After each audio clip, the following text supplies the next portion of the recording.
An American think tank has warned that North Korea's Yongbyong nuclear plant could possibly be at risk due to the recent flooding in the Korean peninsula.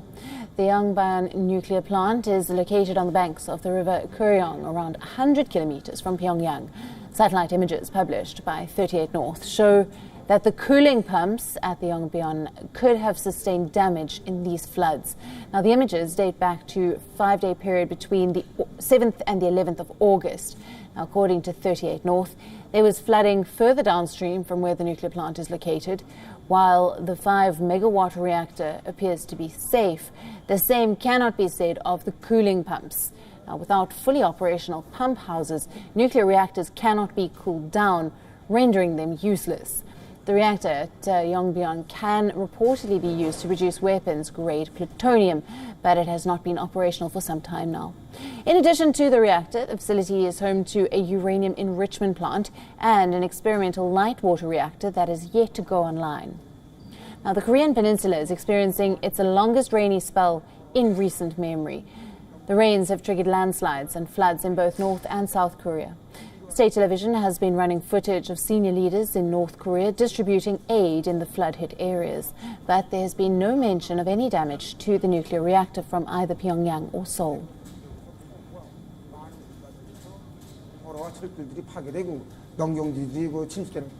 Now, Bruce Harrison is joining us live from Seoul for more on this. Good afternoon to you, Bruce. The warning that North Korea's Yongbyong nuclear plant could possibly be at risk due to these floods. This is very concerning.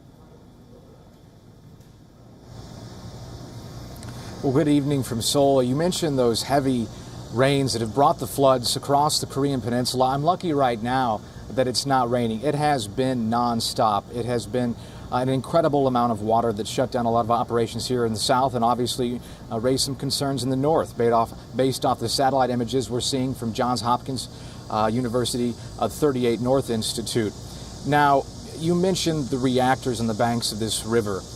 One, we don't know if it's operated for some time. The other, we don't believe it's come online yet. But despite that, this flooding and the images we've seen indicate that if there was operational facilities in the future, they would be forced to be shut down because this could interfere with the cooling tanks. And ultimately what that could lead to, if there isn't a shutdown in an extreme weather situation, would be a nuclear disaster of some kind. So yes, it is concerning based on this imagery.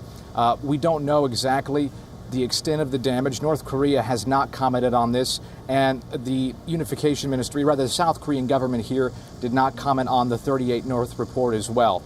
But those images do show heavy flooding along the banks of the Yongbyong, which could in the future, yes, be a potential risk, according to this report, for North Korea's most well-known nuclear facility, Yongbyong. Right, and as you have said, there has then been no mention of any damage, no confirmation to the same from either Pyongyang or Seoul. That's right. I mean, North Korea hasn't commented on this facility. That's not unlike the North when it comes to the secrecy of their facilities. They hold that very close. It's interesting, we don't know exactly the capabilities of Yongbyong at this time, the ability to produce nuclear fuel, because North Korea is so secretive.